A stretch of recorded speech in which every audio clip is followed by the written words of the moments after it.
think since it's 4:30, we'll go ahead and get started.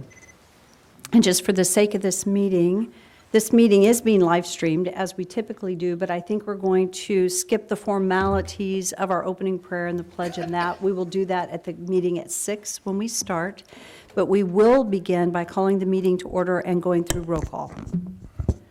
Rodriguez, Yes, here. Bruner, Here. Hogaboom, Present. Haverfield, Skog. Here. Do I get on it? Oh, Levi. Present. Just asking. I threw her off because I said present. She probably thought it was you. And that's what I normally am. Great.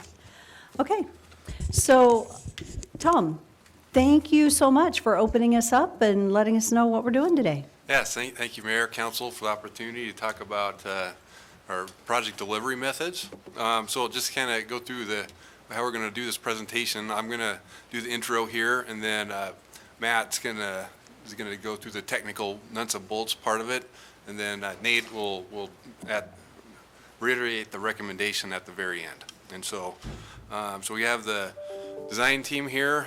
We got Brown and Caldwell. We've got Matt and Shelby.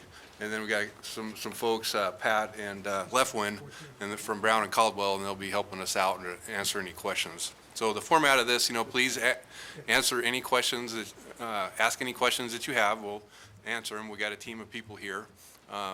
This is information only. There's no decisions here. There'll be a public hearing on May 20th about the same subject. The public and contractors and consultants can come testify about the design alternative. Thank you, Tom. And just of record, just to make it known that Councilman Haverfield is here. Thank you. Welcome. Thank you. I'm here. Thank you, Tom. You can start now. I'd also like to just take a second to give a credit to the Design Review Committee. We've got a few folks from Design Review Committee here today, and we also have two council members, Council Haverfield and Council Bruner, that serve on that committee. We've got members from Matern, Amalgamated Sugar, Admiral Beverage, and then we have Mr. Olmsted, he's on our team, and then Carol Schumacher. So all of these folks have been instrumental in helping us look for cost savings within the facility plan. They've been doing a great job, and the team's been listening, and they've been finding savings. So it's been a good partnership. Design Review Committee has also been involved in this decision of how we deliver the project, how we design and how we construct the remaining of the work. So actually the Design Review Committee did recommend the progressive design build option as an alternative to complete this project. So you'll hear more about that from Matt and what that means. So there's actually 4 different ways that you could design and build these projects. The one that you know the most is the design, bid, build, which we do a lot of that in council items and bring to you. Or there's 2 types of design build. There's a fixed price and a progressive, and then there's also another one called construction manager, general contractor team. And so really what the team has come up with this recommendation. We spent a lot of months going through figuring this out on what's the best alternative for the city. Nate and I have done a lot of reaching out to other cities. We've talked to a lot of contractors, a lot of consultants, and learned a lot about this. And the reason that just a few reasons that the team picked this alternative is it's the least risk to the city, and it allows us to bring in a contractor before the design is complete. So a lot of times the contractors, they can bring in their knowledge with the design team, and then look for refinements to help save time, save money. It's a really good thing when you have an existing plant that's in operation that you need to keep in operation, so they can figure out how those things all go together, so we have a seamless operation. The other thing that I really like about this is that since I mentioned you're going to have designers and contractors working together, they can actually compress the schedule some, so you're not designing it, then waiting and bidding it, constructing it, you're compressing it some, be able to build things faster, which saves inflationary costs at the tail end. And so that's good news for our ratepayers. So with that, I am going to turn it over to Matt, and he's going to go through the agenda and the nuts and bolts of this presentation. Thank you, Tom. Thank you. Thanks, Tom. Thanks, Mayor, City Council. So as Tom said, we're going to walk through kind of different parts today, and wanted to start, the majority of today is going to focus on project delivery. So it's going to be contracting methods for our big $190 million Phase 2 upgrades of the treatment plant. But before we get into that, we want to talk a little bit about the packaging of it. So just for some context, for those that have been tracking Phase 1, there's actually 3 different projects being executed under there, project groups A, B, and C. And so we started looking at, do we do the same kind of thing for Phase 2? And so we're going to walk through quickly what that looks like. All of you should have the City Council briefing that was distributed before the meeting. And the very last page of that, it's actually a figure that's pretty helpful as we go through this. So you might want to be taking a look at that. I mean, it'll be up here on the presentation too. So as we started talking about project packaging, it really comes down to how do we deliver the Phase 2 upgrades in the most cost-effective and meaningful way.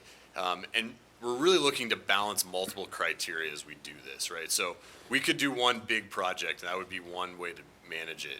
That makes it easier on some aspects, but it makes it harder on others. And so we started going through and looking at how can we break the project up into different aspects and deliver it as a number of different packages. And so in starting to look at it from the technical side, there's about 11 different contract packages that we could have gone with.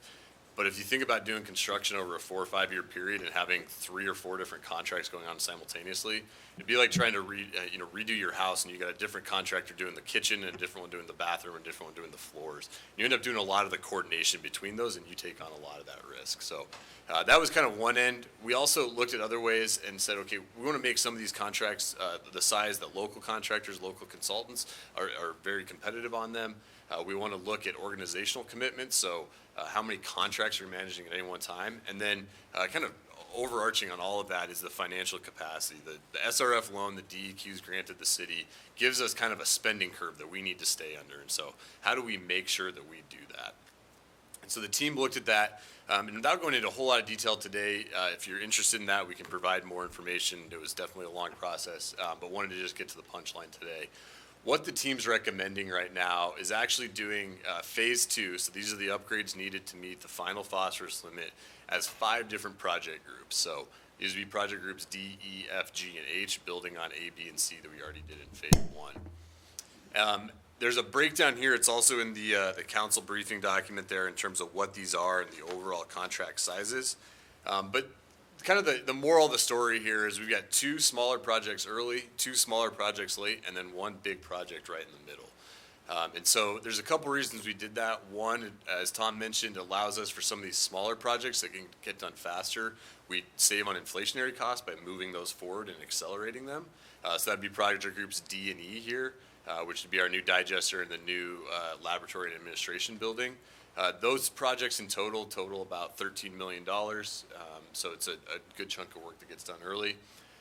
Then we get into Project Group F, which is really the heart of our treatment upgrades for Phase 2. And so this is going to be the majority of the treatment plant that needs to be upgraded. This is following the facility plan recommendations. And this is really the one we're going to focus on today. This is when you're looking at the inflated cost, about $126 million project. It would basically get done starting design in 2020, and it would wrap up in 2025. So it's kind of the big project right in the middle. And then the back end of that, we got project groups G and H. These are smaller projects again. They can go a little bit quicker, and they'd really wrap it up. And so the moral of the story here is kind of 2 at the beginning, 1 big one in the middle, and 2 at the end. And we'd be able to get most of the contractors off site when we're doing that major project. So what that looks like, and this is the figure that everyone's got in their handouts here. Starting on Project Group D, this one would start, we're actually on May 20th, you'll have the council item on moving forward the design of this. So this would be a new digester, similar to the one we're building right now, and then a new flare relocation. It's about a $10 million project with design and construction and all the kind of the programmatic costs that go with that. That would hopefully be wrapped up by 2021 or early 2022. Similar time frame would be the lab right here in the middle. This is right here, the new lab building with some administrative space changes that would be pushing forward. In the past, we've shown that out in front, but the team's found some ways to save some money and actually retrofit the existing building and get the same functionality out of it. Again, smaller project, about $2.5 million, and would largely be completed by early 22. And then starting kind of on the side of the site here and working all the way around, this is Project Group F, the $125 million package. It constitutes kind of the heart of the treatment process and all the things that are needed to make the final phosphorus limit and produce the recycled water based on where we're at with the recycled water permit. Then back end here, we retrofit, we've got a few repair and retrofit projects, primary clarifier and headworks, and then site stream treatment finally. So those would be at the end, about $5 million on the retrofit, about $10 million on the site stream treatment project. So that's how we're proposing to package phase two. Today's really gonna focus on this big kind of green area sitting up on top that covers the most of the site. And so for right now, the other two early packages are proposed to be done as design bid build. So it's kind of the traditional process, the same way we've done phase one. But we're gonna talk today about how we're proposing to do Project Group F. So before I kick it over to Left One, any questions on packaging? Mayor Kling. I know we're not making any decisions today, so my questions are just that. I missed the last meeting, I'm sorry. I had a scheduling conflict, so perhaps you answered some of the questions that I brought up from the prior meeting Yep. on liability. But at this point in time, at what stage are the design documents? Is it still preliminary design? Mayor, Councilman Haverfield, so we are in between. We just wrapped up the basis of design reports, which is kind of sets the stage for everything.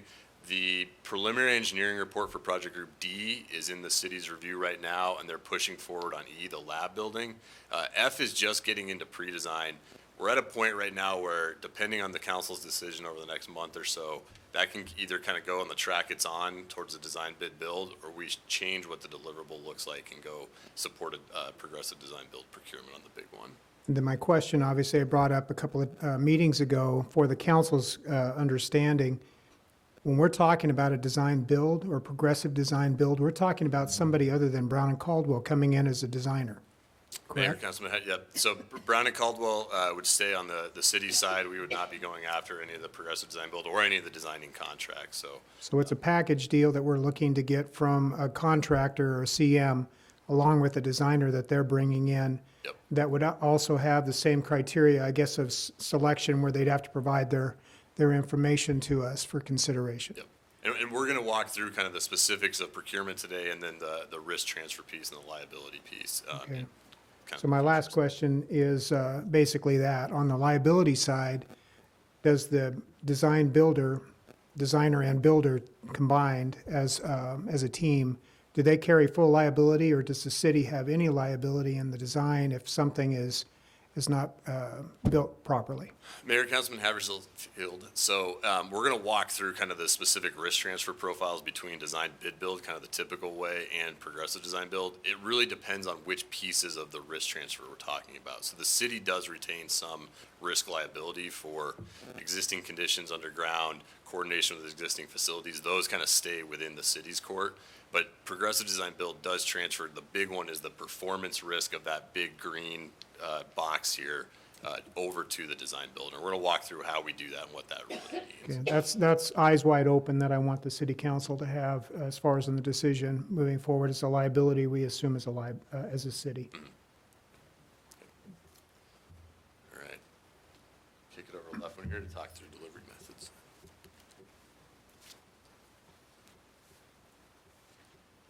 Good afternoon. I'm Lefwin Clark.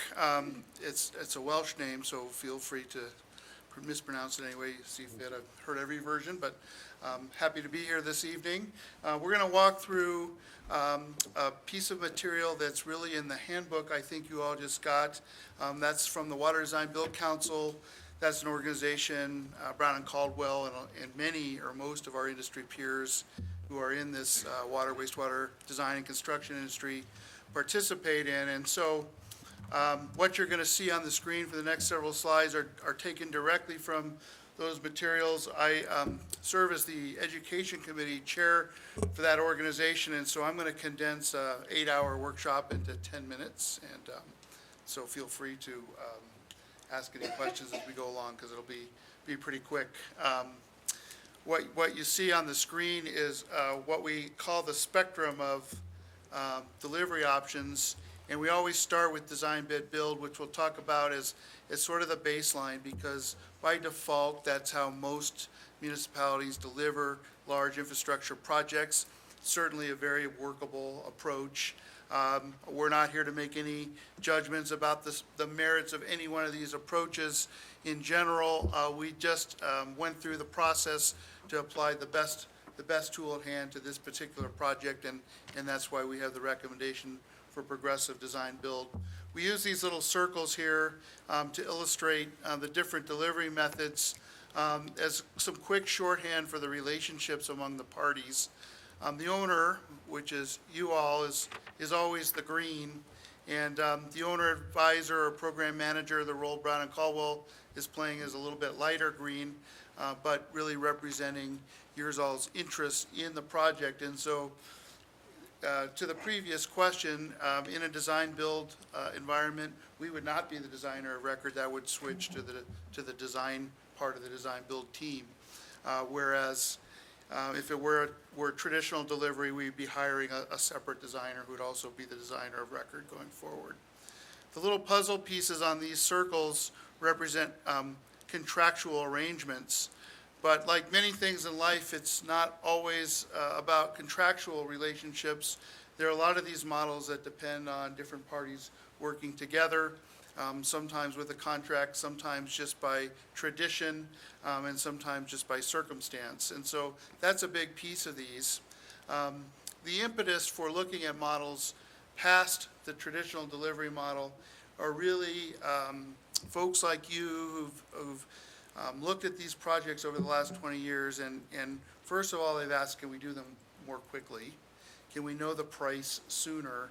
And can we shift some of the risk, some of the guarantee that the project will actually function as designed to the design builder? And the design build environment, or the hard bid environment that we're going to talk about first, often comes up short in some of those areas, and that started us on this journey. So we're really going to focus on design bid build, construction management at risk, or what's called in this geography general contracting and construction management, sort of a geographic variance in the label on that, and then the design build options, which are progressive and fixed price. So the first one up here is CMGC, and I would just preface this, well, let's just take a look at the circle here. So you have a contract with a designer and with a contractor. It's two separate contracts. It's very much like traditional hard bid delivery. The primary difference when you go to this model is the timing. And so in traditional delivery, it's very linear. You hire the designer, they do the plans and specs, and then you put it out to bid when they're done. And then you have contractors give you a hard bid price on those plans and specs. And so you don't know the actual price until the end of that process. The contractor goes and builds it, and in that point in time, if there's any differences in what they end up building and what the plans say, you have the bugaboo known as change orders. And so someone figured out that if you could bring the contractor in as part of the design process, that you might be able to save a lot of the miscommunications and issues that come up later. And so this has become a very common method in the Northwest and the Southwest as well, and in Florida in particular, really everywhere. And you see by our latest survey about 20% of the projects using CMAR or GCCM or CMGC, depending on where you live. The primary driver to this is speed and the ability to get the contractor involved in the design process. It is a traditional delivery process in that once the contractor has developed a price working with the designer, they go and build it under traditional construction rules. It's generally done in a two-step procurement process where you hire a designer in the traditional manner, usually primarily based on their qualifications. And then you bring in a contractor, and instead of the contractor winning the work by bid, they win the work by their qualifications, much like a professional services contract, and also by proposing a fee, and that fee is the amount of overhead and profit that they're going to make on the actual work instead of a hard bid. Then what happens is the design proceeds, the contractor develops a cost estimate as the design is developed, and at some point, as that design is progressed, it's detailed enough where the price can be firmed up and the contractor's fee is added to it, and they go build it, often before the design is even done. But at the end of the day, standard contracting rules apply. We'll talk about risk transfer in a second here with Pat, but at the end of the day, there is no fundamental shift in the guarantee that this project will function, or that, you know, whatever nutrients are required to be removed from the wastewater will be removed.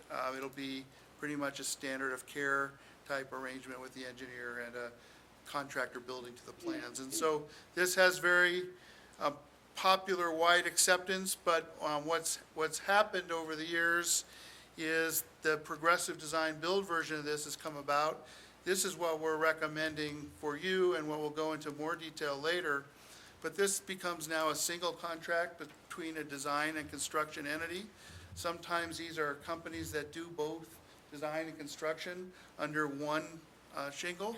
Sometimes it's teams of contractors and designers working together. But the contract with the city is one contract, one point of responsibility.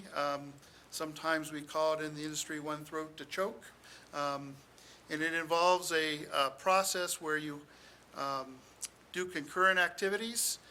You select on a blend of quals and fee, but you don't have a fixed price going into it. It's really a process where you have the opportunity to design to the budget you have available.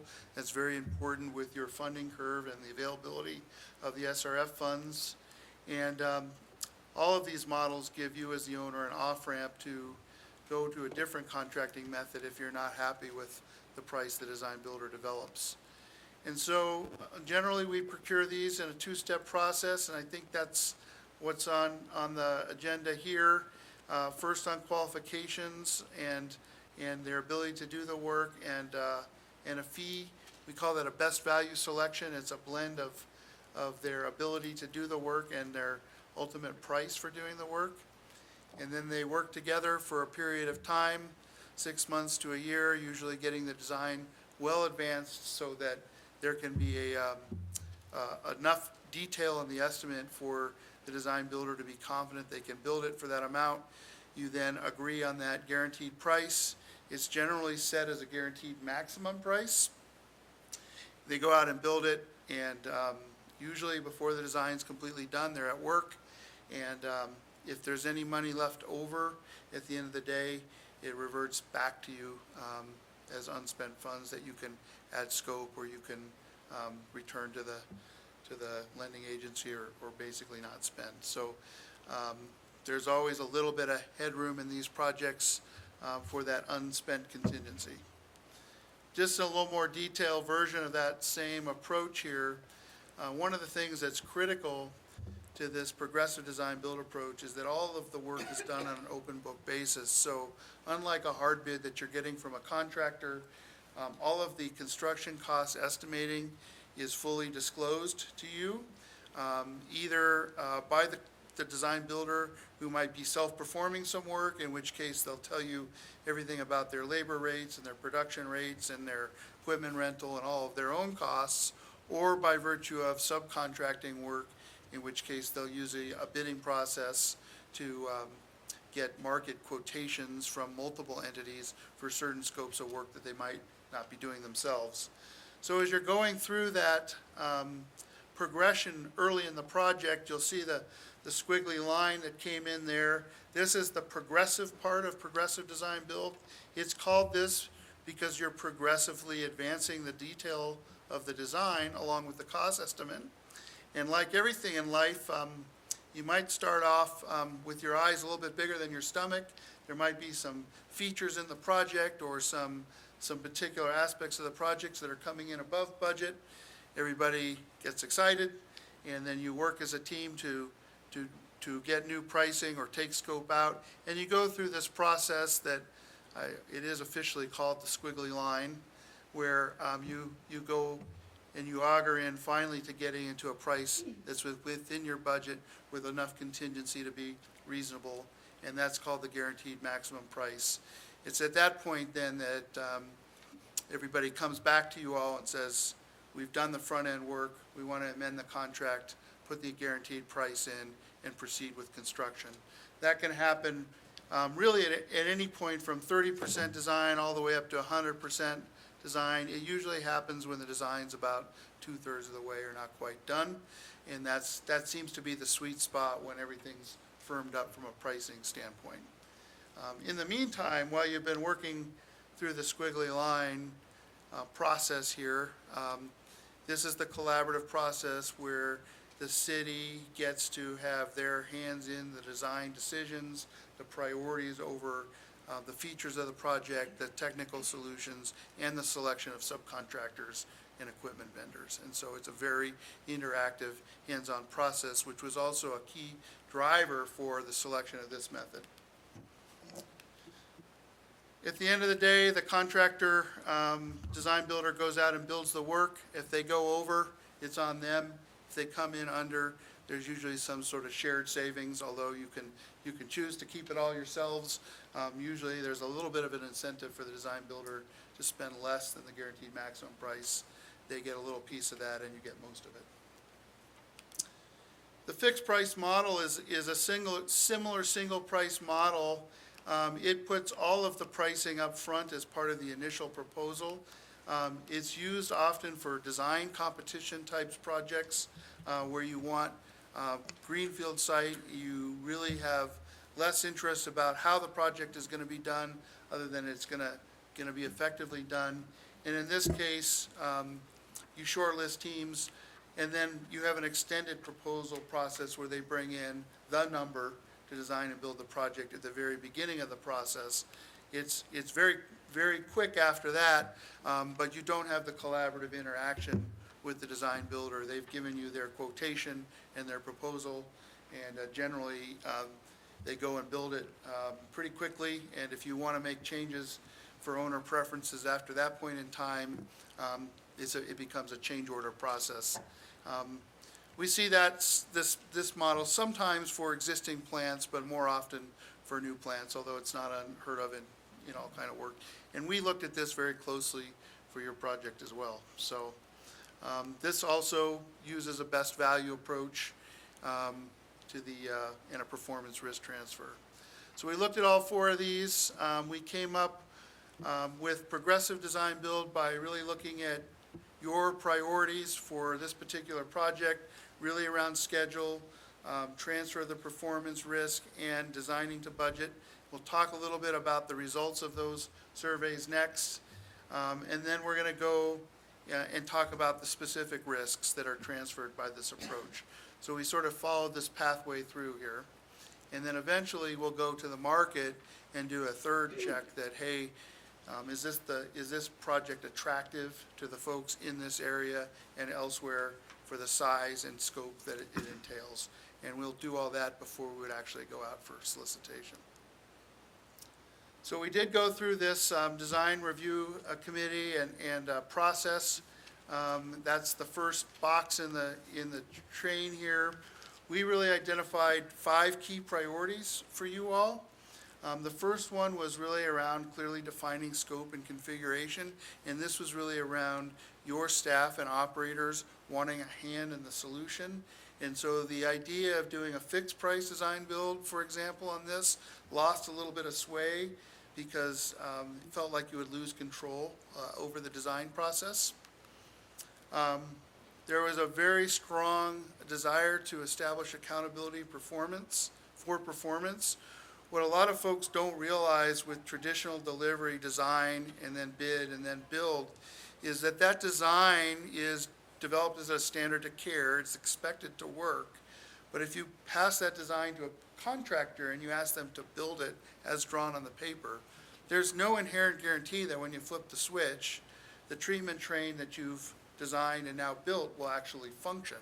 And the troubleshooting, when it comes to that, is really where you see a lot of the finger pointing in our industry between the owner and the designer and the contractor as to who's responsible for it not working.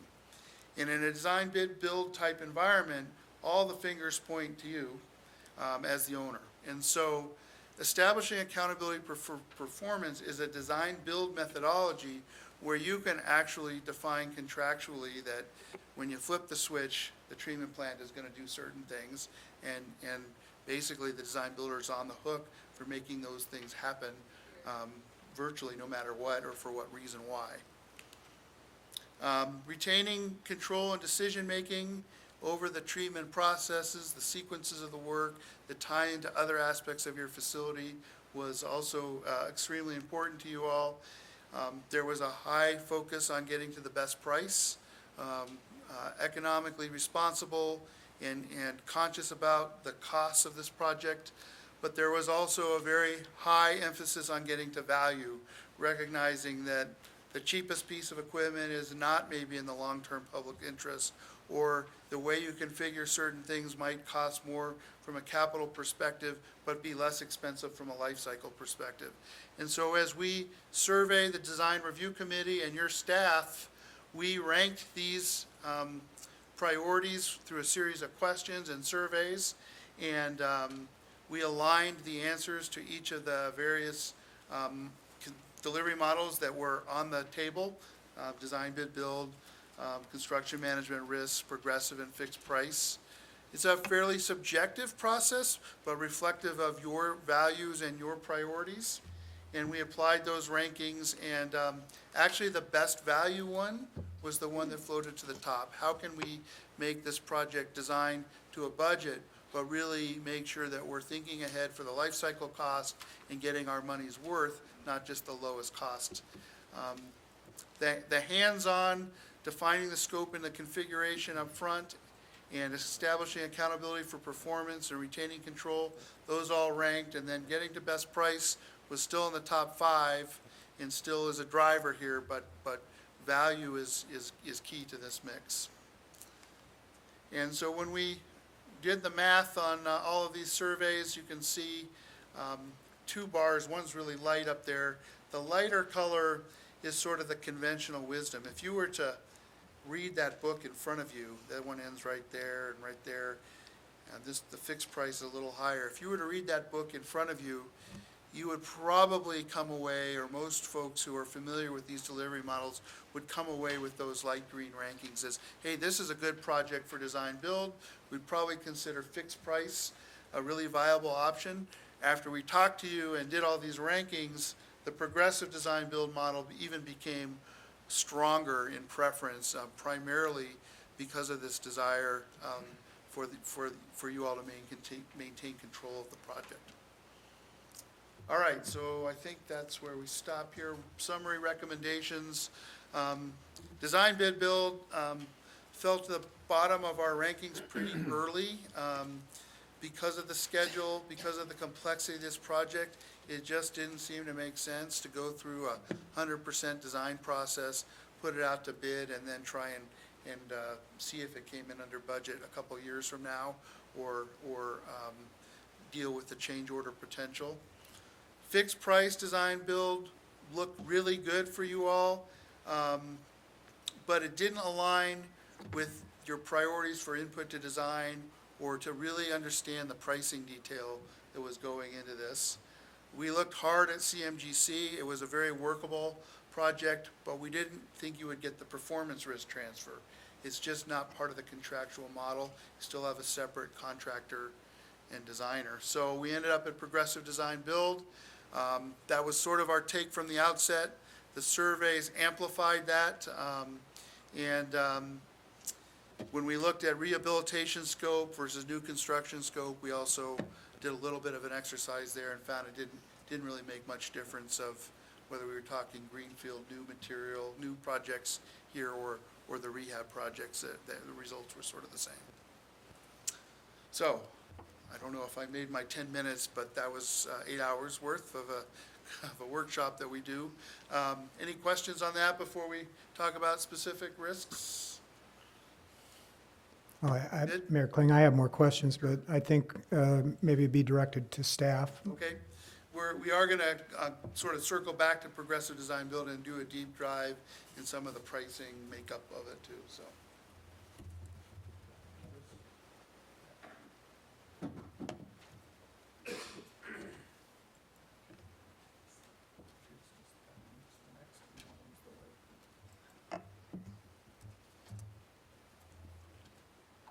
Got to get my technical training.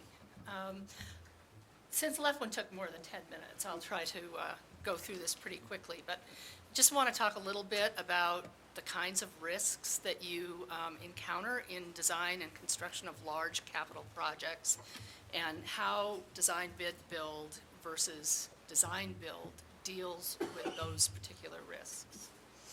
And do you mind sharing your name, My name's Pat Tangora. Pat? And you are with Brown and Caldwell? I am with Brown and Caldwell. Thank you. My name's Italian, so nobody can pronounce it.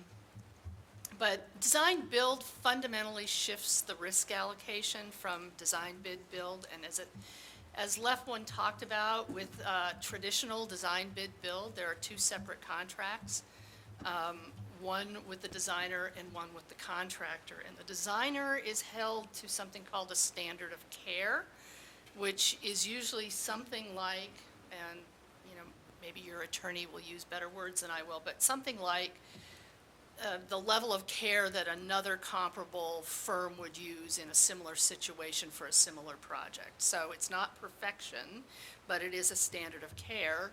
And then they develop the plans and specs in accordance with that standard of care. The project is bid, and the constructor is obligated to bid what's described in the plans and specs. But they aren't obligated to come up with a project that performs the way that you want it to perform. So if you've got discharge limits that you're required to meet per permit, if it's just a little bit over those discharge limits and the contractor built it the way it was, designed, and the designer followed the standard of care, I think as Left One said, the fingers tend to point back at the owner.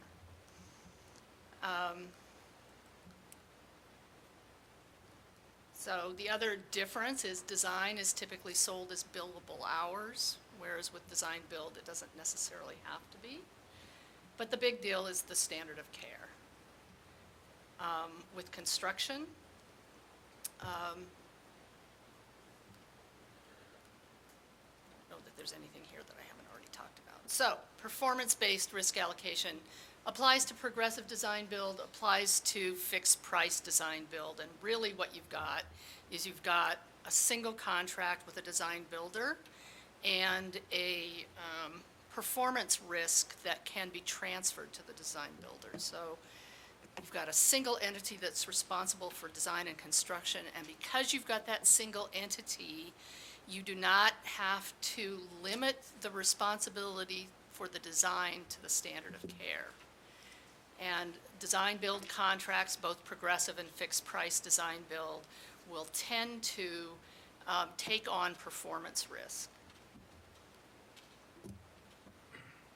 So instead of delivering to a set of deliverables, you're delivering to an expected level of performance. For a treatment plant, that's how well does the treatment plant perform, and does it hydraulically do what it's intended to do.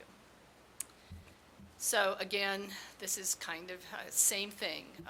The big difference is performance guarantees are included in the contract, and the design builder is liable for that performance risk. Well, how do you know if they've really done it the way it was supposed to do? And under these contracts, what there typically is an acceptance test at the end, where the plant has to operate according to predefined standards, and if it doesn't meet those standards, so if you're out of compliance with your discharge limit, or you're not able to treat the volume of effluent you're expected to treat, then the design builder has to go back and sometimes they'll make operational changes or make adjustments, but ultimately if there are capital fixes required to make the project perform, then the design builder is responsible for making those capital fixes.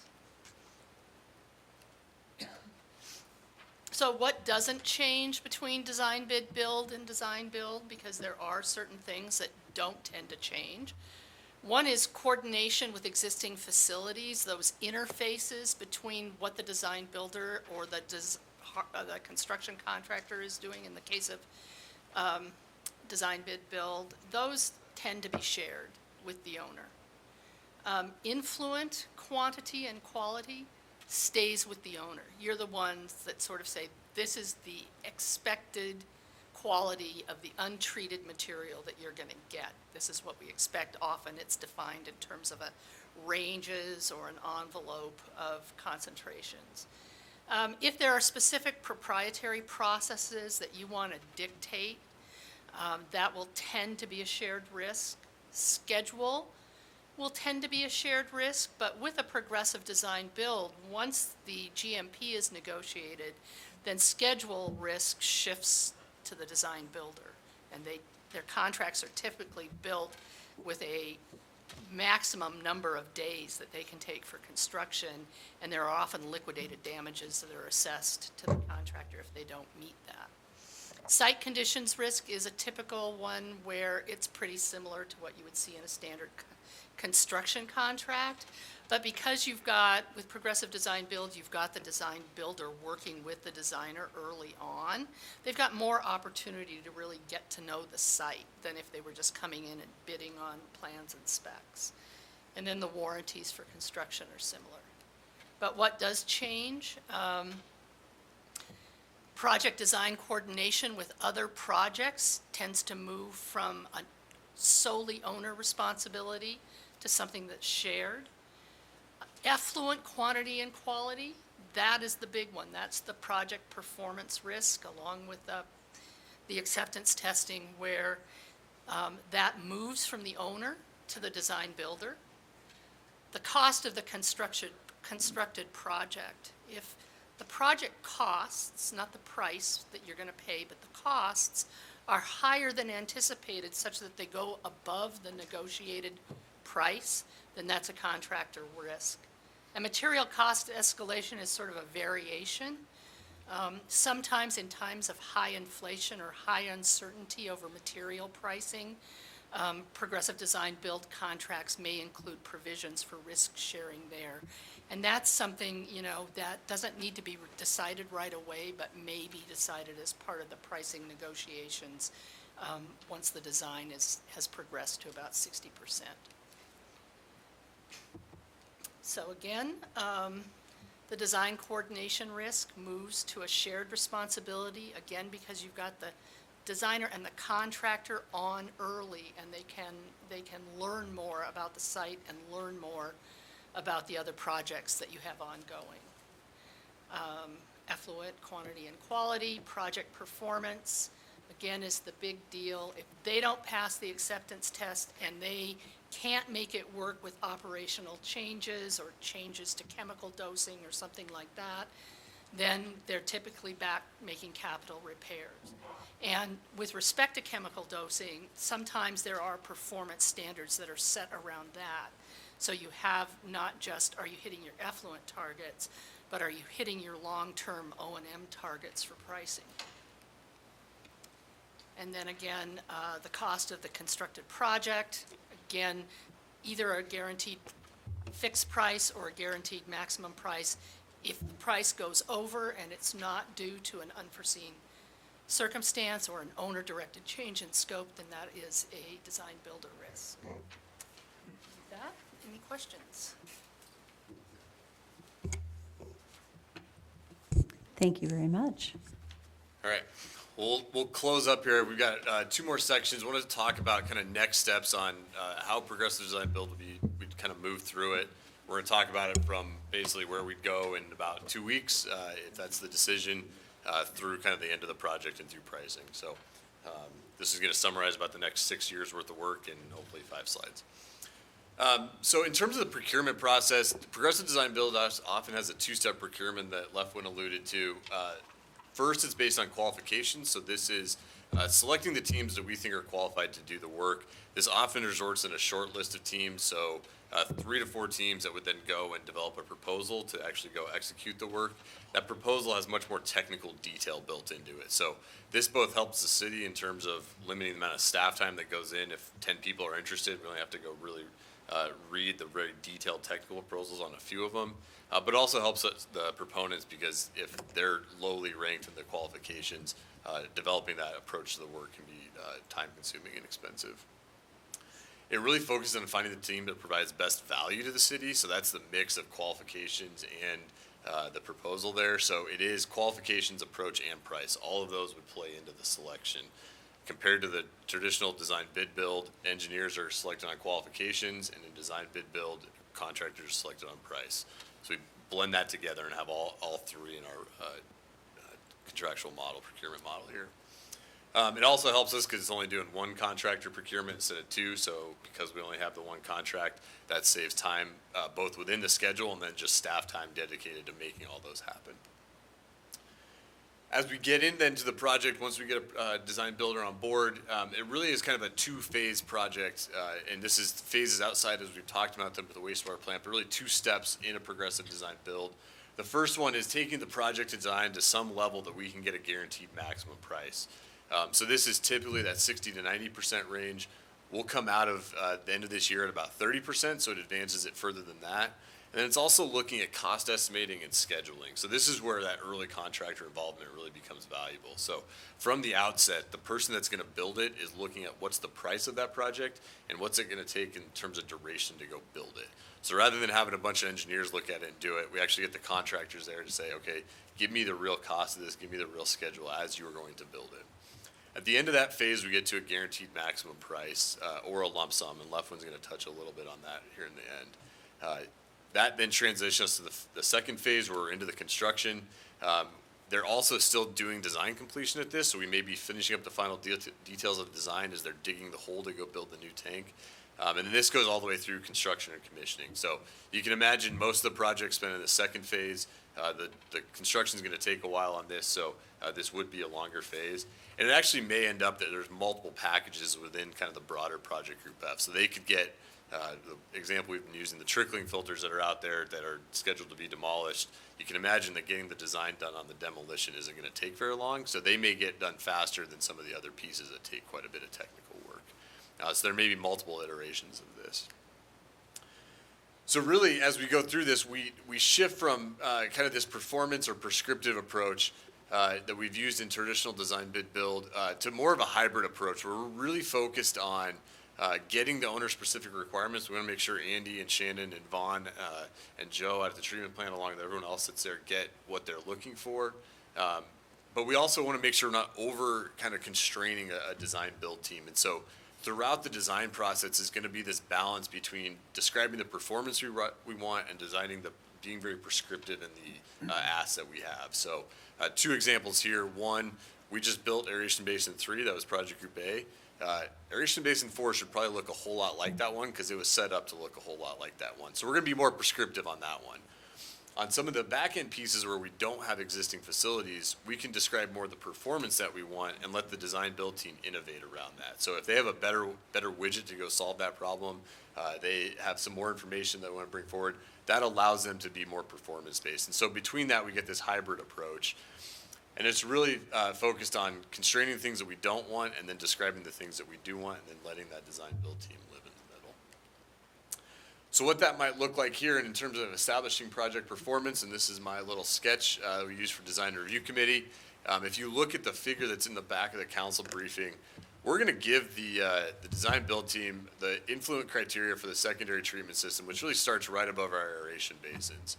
They're basically going to own that treatment process all the way through until the very end, until we say we want to make recycled water that can go to Phyllis Canal, and we want to meet a phosphorus limit that in the winter time. And so between those 2 things, we're going to describe what it looks like at the back end. What the design build team is going to get to do is actually optimize within this box, which is the majority of the treatment plant, to find the best value solution for the city. And so this allows some innovative ways of thinking about it, but it also allows that transfer of performance risk that Lefwin and Pat both talked about. So looking at kind of the project pricing, and I'm going to kick it to Lefwin to do some of the details here. In the design bid build model, engineers prepare capital cost estimates kind of throughout the design. Those come in quite a bit high or quite a bit low. And then we don't actually establish the project price until we bid it after the design's complete. And then really actually once the project's done and we're through all the change orders. So we get project pricing very late in the game on that one. From my perspective, having kind of gone through this and helped with the SRF loan and all the rate increases, getting project price certainty early is important because that lets us know, are we going to stay on that rate increase path that we've proposed, or is there an opportunity to bend that down if there's cost savings? When do we get that information and when can we start making those decisions? One thing the design review committee's talked a lot about is this concept of value engineering. So this would be looking at different ways of doing something that could save money. This is really only done kind of one time in a design bid build model.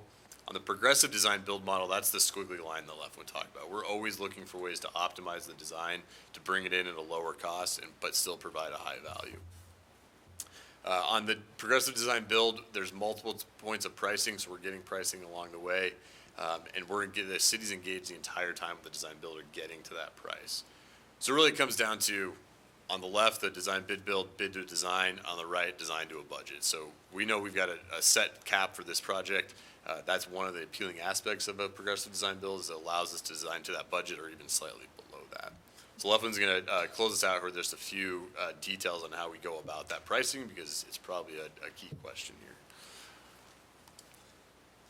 Yeah, the first question we always get when we talk about progressive design build, and especially when we recommend it, we thought we'd try and proactively ask it is, since we're not getting a fixed price coming into the project, how do we know that we're getting market competitive, good pricing as we deliver the project during that squiggly line? So I thought I'd just spend the last slide or two talking a little bit about that and focusing on it. And so we blew up the squiggly line here, and if you look to the left side of it in time, that horizontal line up there, that's your budget.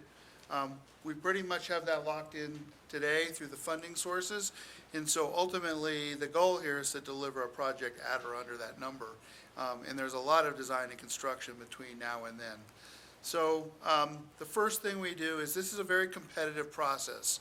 We aren't competing on a full-blown price. And so the first thing that you as a public body and your staff and everybody involved in this procurement needs to differentiate between the hard bid world and what will happen under a progressive design build environment is that we are competing on price, but it's a different form than here's the all-in number to start with. The primary thing we'll be asking for in this competition is for a fee. And so everything is expected in this project during this squiggly line program here to be done at cost. It's actual costs, subcontractor costs, real costs of materials. But we will be bidding at the front end of this procurement process the markup on those costs. And so that's the primary competitive tension. We know how much the design builder is going to make from day one as markup. And the other thing we're going to know is the design cost. That's usually the whole phase one part of the two-phase delivery, and that's usually set on a not-to-exceed basis for professional services. There's a couple other things that as we develop the procurement documents, we'll talk about asking the design builders to bid. We often ask them to bid a discount or a variation on their fee, should we convert them to a lump sum instead of a guaranteed maximum price. We often ask for different levels of markup on whether they're going to self-perform work or bid work out, and we're certainly going to ask them how they're going to be competitive in bidding various subcomponents of the work out that they're not going to perform. So once they're on board, if we shift over in time, the design and pre-construction costs, this is the cost to design the project, to do the estimating, to do the planning and the schedule. That comes in as a not-to-exceed number. It's generally about 10% of the overall price. It's not the biggest part of the cost. What the construction really drives it. And so you have this big bar here which represents the construction cost. And so how is that cost developed and how is it developed competitively is really the core of the question. It's composed of a lot of different parts and pieces. Equipment and materials, those are generally hard bid out, just like a hard bid. If you're gonna go buy concrete, you get pricing for it. If you're gonna buy particular pieces of equipment, you go to the vendors who make it and you get their best offers. And so that really isn't much different than a market-based hard bid or competitive process. You may not necessarily take the lowest bid piece of equipment, though. You may choose to buy the better piece of equipment for best value reasons. And so the bidding process is the same, but you have more flexibility in your decision-making once you see the bids. There's a lot of competed work packages. A lot of this work, even a largely self-performing contractor will sub a lot of the work out. And those are generally to 3 different contractors who are giving you prices more or less in a traditional manner. But they're bidding to the design builder who will manage them. And again, you don't have to necessarily take the lowest guy. You can take the guy who's got a track record of delivering, even if he might be, his first bid price might be a little higher. You can make that decision collectively. And then you have the design builder's self-performed scope. That's where we do have to look at their labor rates and their production rates, and we have to bring our own cost estimators in to validate what they're putting on the table.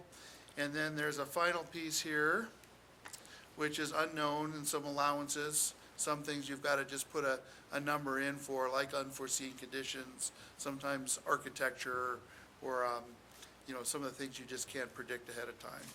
When you take all of those construction costs, it's only at that point that you add that green bar on. That's the fee they bid you early in the proposal, and all of that together is the guaranteed maximum price. And so the real message here is that big bar in the middle, there are many parts of that that are in turn competitively bid or validated for their cost competitiveness.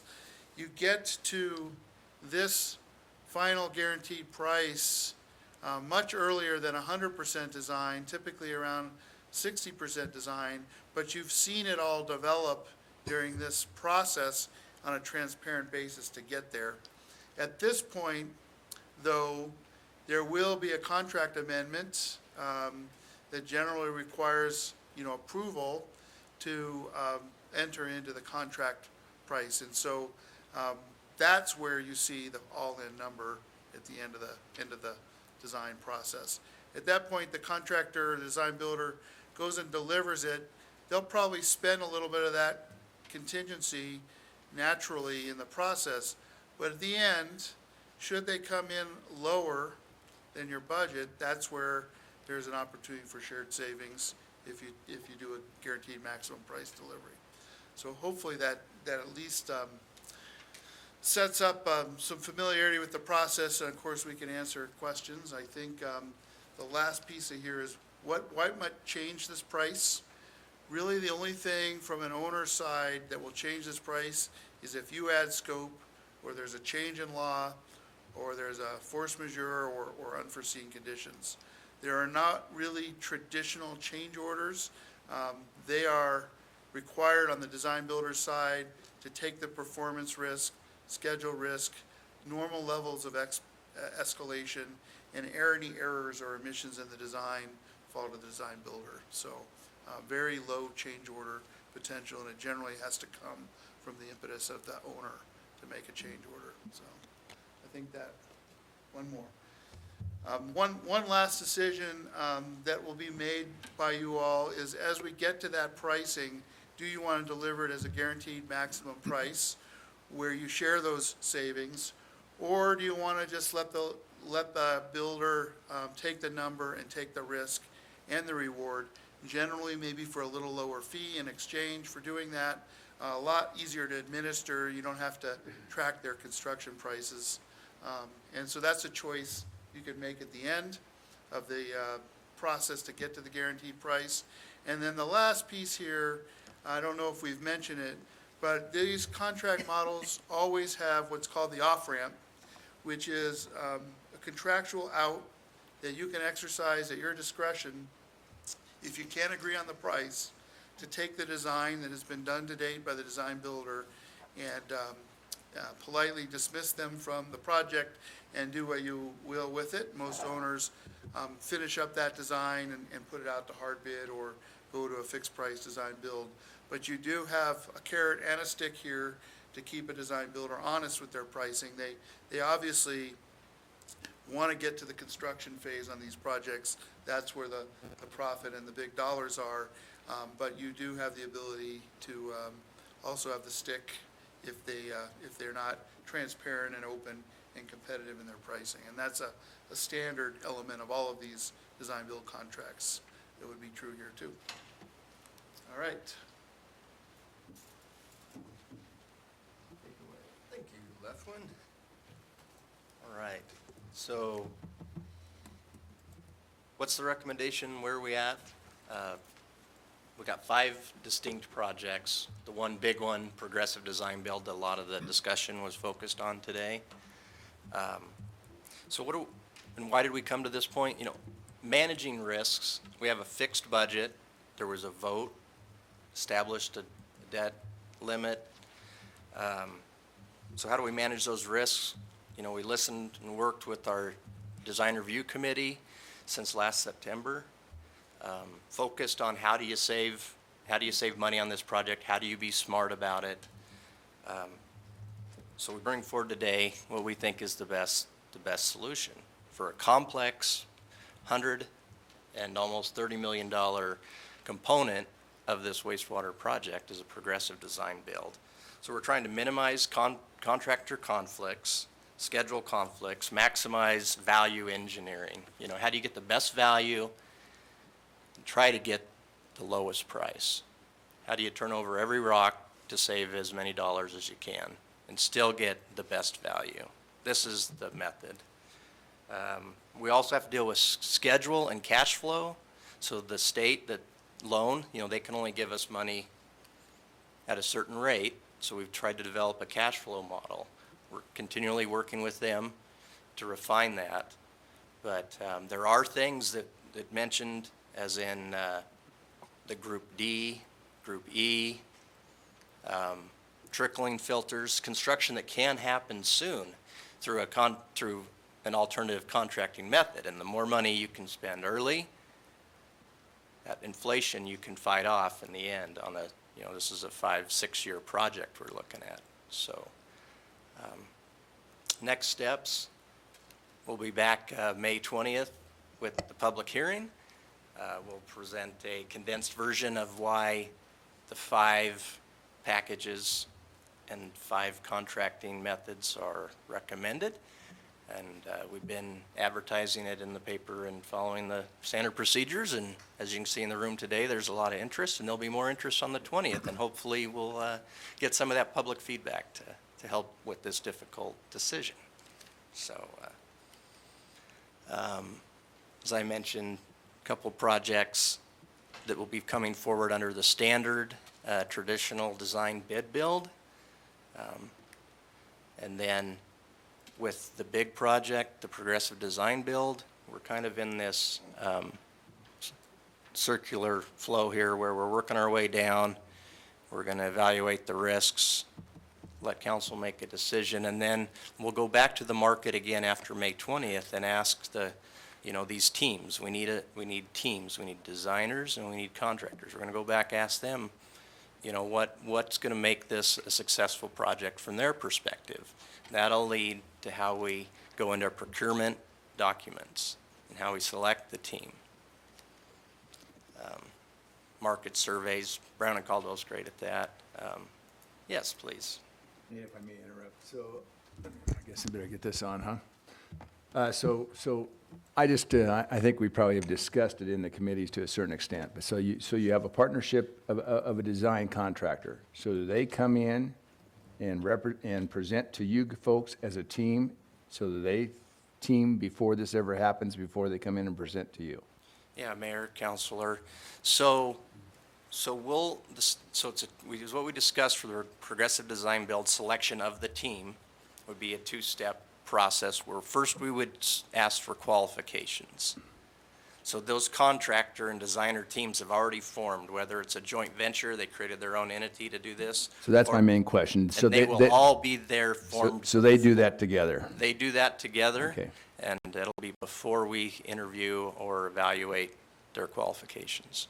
And as far as you know, just a quick follow-up here. So as far as you know, there are the design contract folks out there that have already done this type of thing? They've teamed together, they're collaborative, they've worked together, and, or is this going to be a kind of a new situation for some of these folks? Mayor, Counselor, no, it's not new, and some of the consultants that already, design firms that are already doing work for us have done this work, and some of the contractors that are currently doing work for us have done teaming, So design, They've build. done it together, okay. Thanks. And I lied, one more. So any idea approximately how many you expect out there to be coming in as a team to do the bidding process? No, but we know that we'd like to get I know there's to- several out here right now. Yeah, we'd like to get to a top 3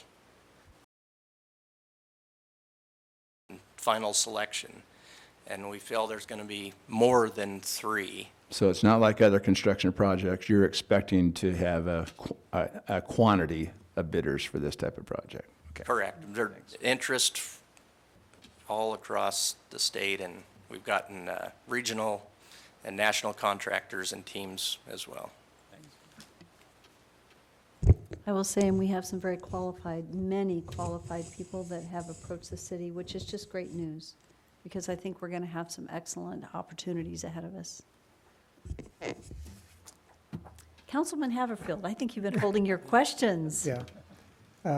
And perhaps this isn't the forum to use, to ask the questions, but, you know, it's generally about the fact that the city of Nampa hasn't used a progressive design build in the past. So I guess it's what level of confidence you have in that delivery method.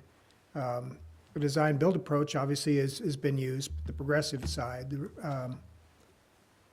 Are these teams that are coming in, can we judge them based upon that standard or not? And again, these are maybe questions that you can think about and get back to me on. Is there a handoff, I guess my question, between Brown and Caldwell and the new designers coming in? Or are they still involved in the process through delivery of the completed plant? Is there a duplication of services involved in that approach? You know, again, maybe these are questions that I just need to come and meet with you and talk to you about. And again, the shared risk, I keep hearing that, and that doesn't give me a whole lot of confidence as far as in the fact, are we representing the citizens by assuming a shared risk? Is our staff capable of being involved at a higher level, or are we, again, is it a trust and verify approach? So, I mean, it's a very complex project. I'm an architect, so when I look at a standard of care, it's different paradigm than maybe the engineers used as far as in the delivery of effluents or whatever and treatment. And when I look at a standard of care, it's for a public, you know, it's a safe building. So it's a different approach. So I think maybe I'll just hold any questions off and come and talk to you, if that's all right. Thank you, Counselor, and yeah, we'll work on those. Okay. Are there any other questions? Thank you so much. I just want to say thank you, Matt, Brown, and Caldwell. Thank you to the entire team. We appreciate it. I want to thank you to our entire team that we have formed for this process. Nate, Tom, for your leadership. This has been a long process. You guys have done a good job. I really appreciate the effort that has gone into it.